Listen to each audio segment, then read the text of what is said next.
निर्गुण निराकार नाही जा आकार तेथोनी चराचर हरिसिंहे असं गणनाचं निर्गुण निराकार स्वरूप आहे.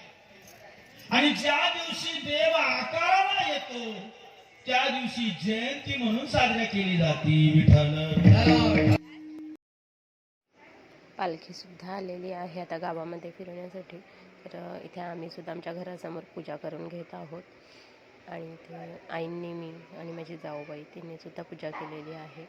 आणि आता लगेचच पालखीचं प्रस्थान आहे ते पुढे जाणार आहे गावामध्ये, पुढे पुढे असं करत जाणार आहे. तर आम्ही सुद्धा पालखीसोबत जाणार आहेत. आणि इथे प्रत्येकाने पालखी घेतली, मी सुद्धा घेतलेली आहे. खूप छान वाटतं, भारी वाटतं. आणि पालखी इतकी जड होत जाते ना पुढे पुढे खूपच.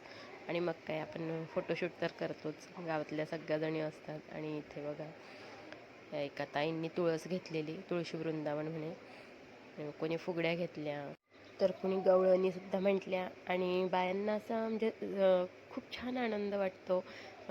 आजी असतील, ताई असतील, सासूबाई लागत आहेत कोणी. तर खूप म्हणजे असं वयाचं भान नाही ठेवत, सगळेजण अगदी हौसेने मजा करून घेतात. सगळ्यांनी फोटोशूट केला. मग तुळशी वृंदावनसुद्धा आम्ही घेतलं. आणि प्रत्येकाने माझा फोटो काढ असं चालू होतं. आणि ही आमच्या गावातील तरुण पिढी, त्यांना हे सण असताना आम्हाला सगळ्यांना आनंद झाला होता.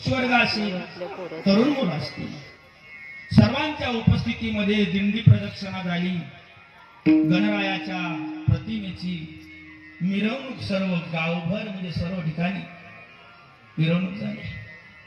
प्रत्येक घरामध्ये गणरायाच्या आगमनाचं असणारं स्वरूप या असणाऱ्या पायी दिंडी सोहळ्यामधून आपल्याला पाहायला मिळाले.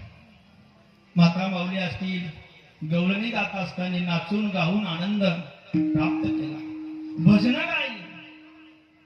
ही सर्व जी कृपा असेल ती या गणरायाची आहे. विठ्ठल